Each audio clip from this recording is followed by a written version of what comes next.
नमस्कार, जोहार। आपका फिर से एक बार बहुत बहुत स्वागत है local channel study with Aditya में। हमारी ये बार बार कोशिश रहती है कि आपको उन सभी विषयों से, उन सभी टॉपिक्स से वीडियोस पर प्रोवाइड कराई जाएं जिनसे आमतौर पर सवाल लगभग एग्जाम्स में पूछे जाते हैं। इसी क्रम में आज हम एक नए विषय को शुरू करने वाले हैं जो कि बहुत ही इम्पोर्टेंट है और सभी एग्जाम्स के सिलेबस में वो सब्जेक्ट रहता ही है, और वो विषय है इतिहास। इतिहास सुनते ही हमें अचानक से ऐसा लगने लगता है बहुतों को कि ये एक बोरिंग सा सब्जेक्ट है और हमें सन, ईस्वी, डेट्स बहुत सारे याद रखने पड़ेंगे।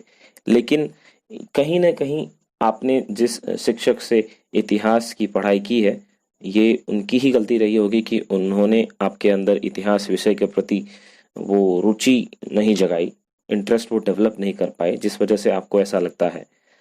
मेरे हिसाब से इतिहास एक ऐसा सब्जेक्ट है, अगर इसे थोड़ा अच्छे से पढ़ा जाए या पढ़ाया जाए तो ये किसी उपन्यास या कहानी से किसी भी हिसाब से कम नहीं होगा।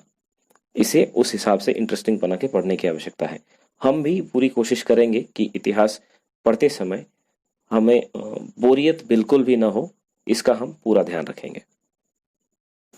आज की इस वीडियो में हम इतिहास क्या है, इतिहास का शाब्दिक अर्थ क्या है, इसकी एकाध परिभाषा को भी देखेंगे, इतिहास के प्रकार, इसके वर्गीकरण को जानेंगे। उसके बाद हम जो इतिहास का वर्गीकरण है उसके हिसाब से एक एक चैप्टर को बारी बारी करके करेंगे। तो चलिए शुरू करते हैं हमारी आज की क्लास। प्राथमिक और माध्यमिक कक्षाओं में इतिहास को सामाजिक विज्ञान के तौर पर पढ़ाया जाता है, जिसके मुख्य रूप से 3 भाग होते हैं: इतिहास, भूगोल और जिसे हम नागरिक या फिर पॉलिटिकल साइंस कहा जाता है। इसके बाद जब आप 11th 12th में जाते हैं तो इतिहास एक अलग विषय बन जाता है। उसके बाद आप जब उस पर स्नातक करते हैं, स्नातकोत्तर करते हैं, तो आप इसे एक स्वतंत्र विषय के रूप में पढ़ते हैं। इतिहास विषय अतीत और वर्तमान के बीच एक संपर्क मार्ग है, यानी एक कनेक्शन स्थापित करता है, एक सेतु की तरह, जो अतीत, वर्तमान और भविष्य के बीच में जो अवरोध या रुकावट है उसे दूर करके आने वाली पीढ़ी के लिए एक दिशा निर्देश या फिर मार्ग बनाता है। यानी इतिहास में प्राचीन समय में जो हुआ है हम उसे पढ़कर, उसके बारे में जानकर कुछ सीख लें और उसके बाद उससे अपने आने वाले समय में सुधार करें, उन चीज़ों को अप्लाई करके। कुछ गलत किया है तो उसे नहीं करेंगे, कुछ सही किया है तो उसे रिपीट करेंगे, या फिर किस तरह से उसे अप्लाई करेंगे उस तरह के कंडीशंस में। अब हम ये देखते हैं कि इतिहास का शाब्दिक अर्थ क्या है। ये 3 शब्दों के मेल से बना है: इति जोड़ ह जोड़ आस।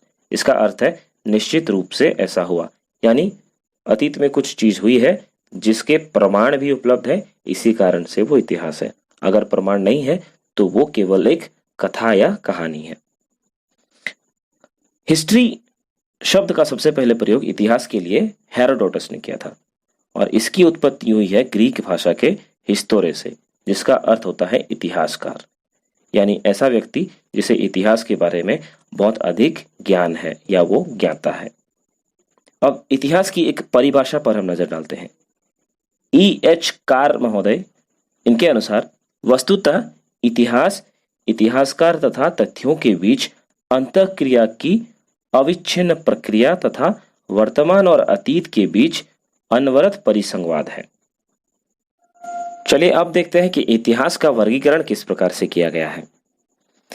इतिहास का विषय क्षेत्र हमेशा से सामाजिक आवश्यकताओं के अनुसार बदलता रहता है, यानी ये विकसित होते रहता है।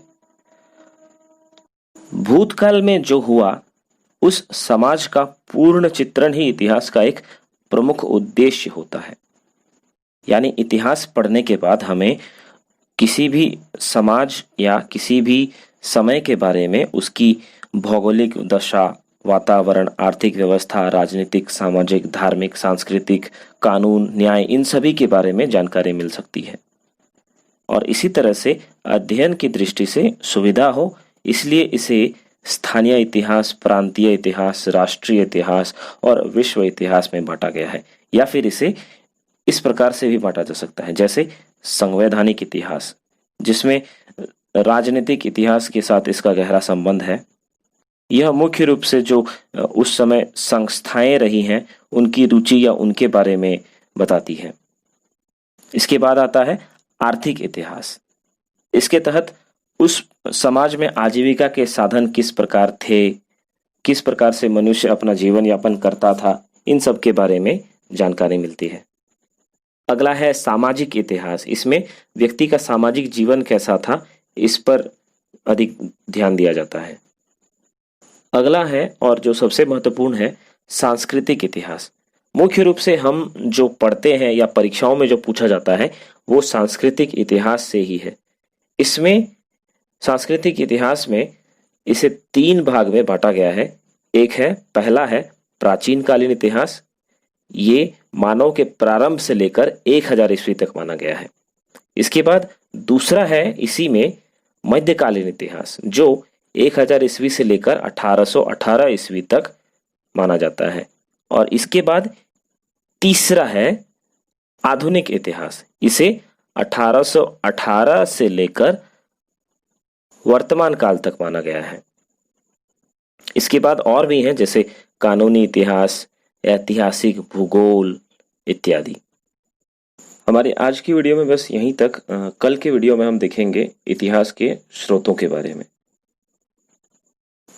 इतिहास विषय पर आने वाली वीडियोस को पाने के लिए और आप ताकि उसे मिस न करें, इसके लिए चैनल को सब्सक्राइब कर लें अगर आपने अभी तक नहीं किया है, और अपने दोस्तों के साथ भी इसे शेयर करें ताकि वो भी इसका लाभ उठा सके। मिलते हैं अगली वीडियो में।